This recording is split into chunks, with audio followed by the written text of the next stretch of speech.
West Ham United 0. You're going to hear a lot in this review, and particularly, I think, if you were going to go and look at the mainstream media and look at a lot of stuff, you're going to hear a lot about 10-man West Ham and all this sort of stuff. Make no mistake about it. We would have lost this game and deserved to lose this game 2-0 at least, even if we'd had 11 men on the pitch as well. There's going to be a couple of scapegoats for this game as well. One of them will be Nottingham Forest, the other one will be Kalvin Phillips. Let me just tell you now, whilst they were both cold, but Gerd had a role in both goals. Phillips was a silly boy and getting himself sent off, but the whole West Ham team had completely lost discipline for this game. So I think there's a lot to bring about for this. I asked a question a couple of days ago, has David Moyes got a tactical plan, and can he motivate the players? That was ahead of this game following the 6-0 defeat to Arsenal. The answer was no and no on both of those counts, really. We had a bunch of players who'd lost belief. The players had no belief today, and I think what the discipline was basically a lot of players went hiding. A lot of players sort of wanted out in many respects. I don't mean out the club, I mean they just wanted out of this, the pressure of this situation, this melee, this sort of depression that must be hanging over the club at the moment. It can't be a very, very nice place to be at all. I'm not going to massively go into the whole David Moyes thing. I'll deal with that tomorrow, I think, would probably be more reasonable time to do it. There's so much incident in this game, it's probably going to take up all of the video, the time allotted to the video, just dealing with that. But make no mistake about it at all. Tomorrow I will be dealing with it, and I very much hold the ownership to blame here for their dithering as much as I do David Moyes and, of course, the players themselves. We'll get with that then. I think the first thing that was evident in this game was the number of West Ham players. I talk about hiding. I meant metaphorically hiding. Actually, on the pitch, they were hiding as well. They weren't really showing for the ball. It was a tough thing to watch, really. I think the other thing that was really clear was both fullbacks were bullying our wingers. We had started Kudus on the left, and we started Jared Bowen on the right.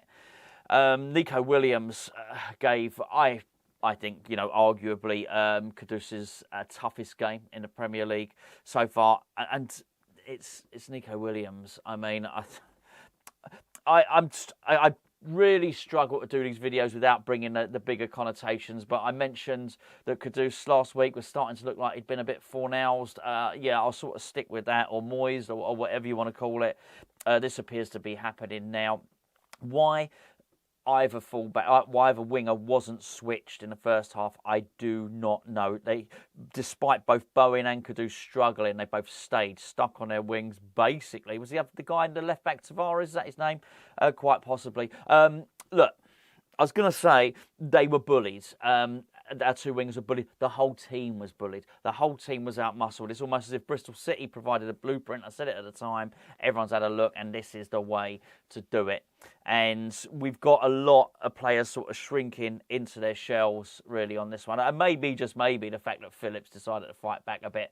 I think the first one, he fought back a bit. I think the second one was actually mistimed. I think it was a lack of timing, lack of skill. Anyway, we'll get to Phillips in just a bit, really. We didn't really have anyone that could break Forest down. I think Forest played the way that David Moyes would love to play. They had a resilient defence, very well organised defence. In Murillo, they had somebody who was unconcerned by anything that West Ham had. It's quite funny, really, for all of Moyes' millions and countless millions that he spends. Sorry, I'm not doing a very good job of not mentioning Moyes, am I? For all of the millions that he spent on centre halves, there was one who seemed to be better than anything we have on our books, that's for sure, in Murillo. He was unconcerned. Didn't matter if it was Bowen cutting inside. Didn't matter really whether it was Antonio, who did have a chance to advance on goal. And we basically ran into Murillo.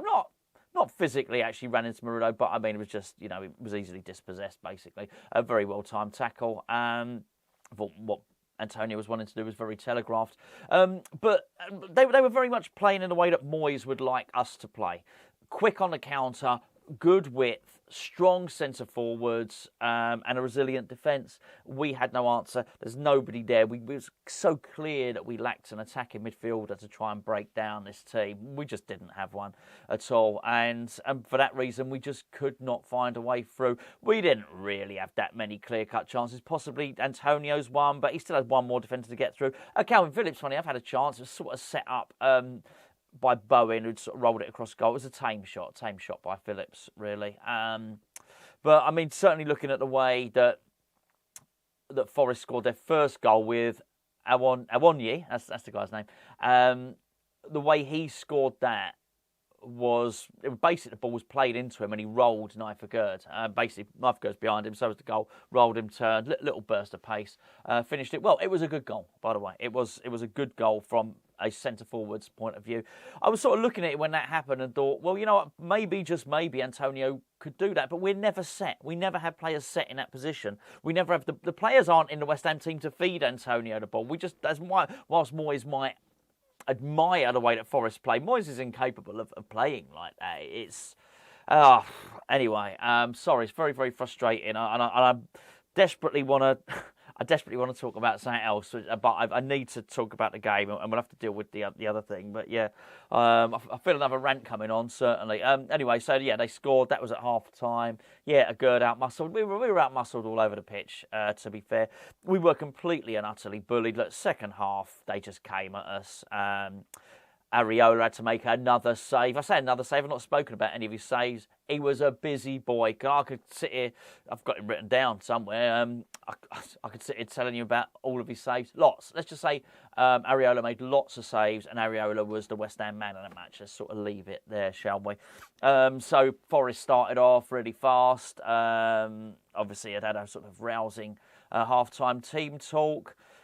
We didn't know how to answer it. We didn't know what to do. David Moyes did not know tactically how to answer this game. That the players didn't have any belief. The players looked lost out there. They really did. And I think this plays into why we got so many cards, with so many yellow cards from West Ham's team. We completely lost our discipline. I don't know how many of you watch sort of rugby union. I'm a rugby union fan.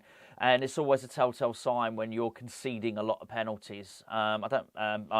Rugby penalties from anywhere in the pitch. You lose your discipline. It's quite telling on the state of a team.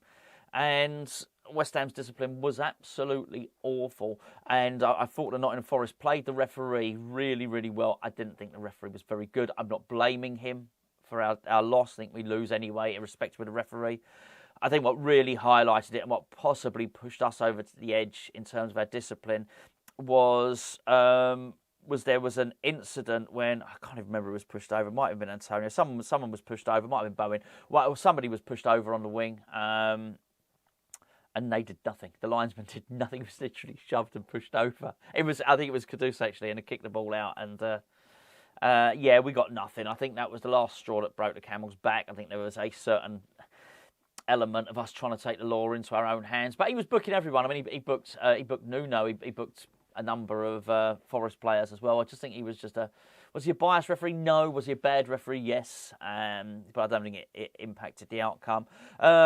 Phillips had had a bit of argy-bargy. He'd thrown Dominguez to the floor. I can't overly criticise him for doing it because I might have done the same myself. He'd been fouled, and Dominguez was wrapped his arms around him, was trying to grab the ball, but he wasn't just trying to take it out of his hands.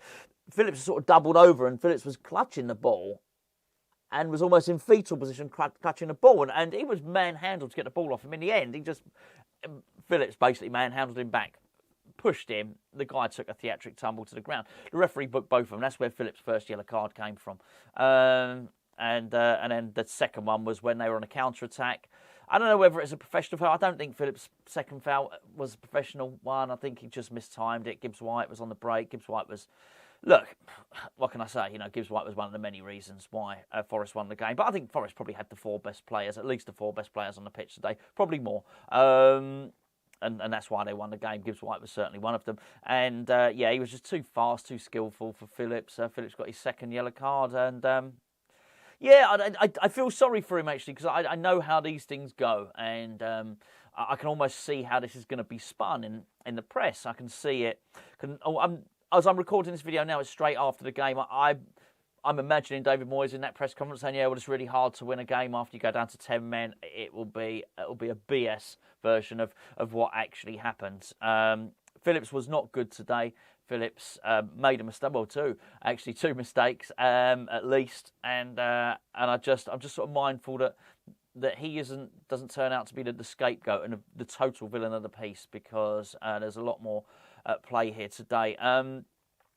Maxwell Cornet came on. I mean, the irony is that Moyes have been wanting to make a change, and there have been three players who have been warming up. It was Thomas Souček, Maxwell Cornet, and Ben Johnson have been warming up. They were warming up from something like the 61st minute.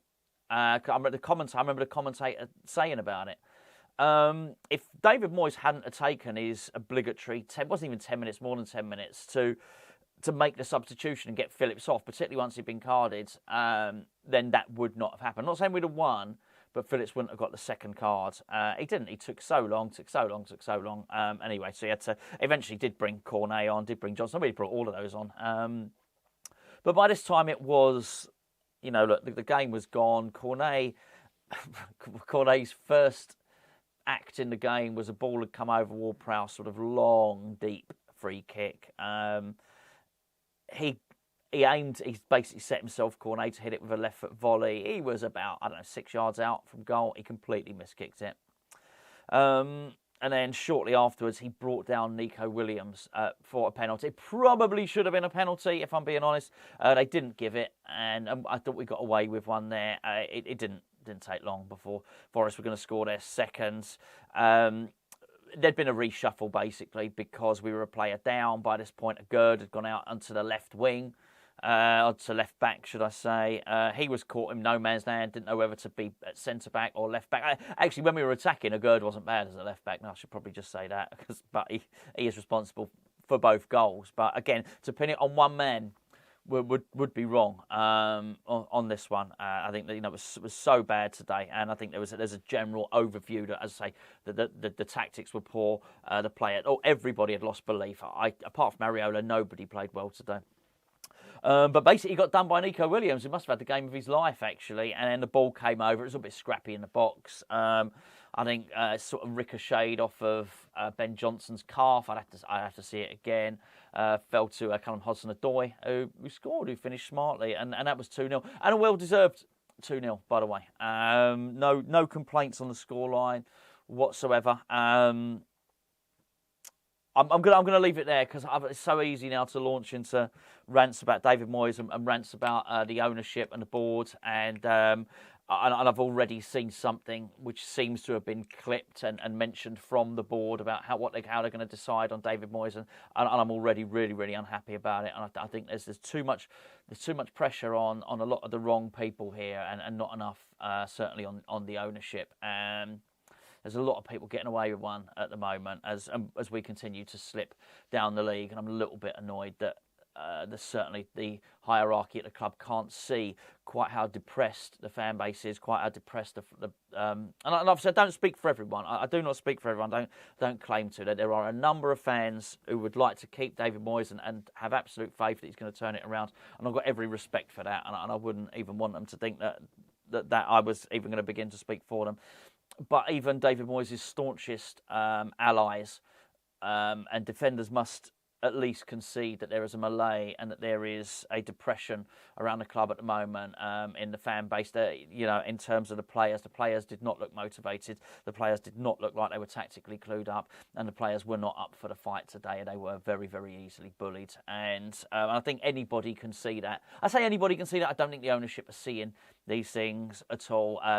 Little stories are starting to leak from the training ground as well. None of this is good. I'll address all of that stuff tomorrow.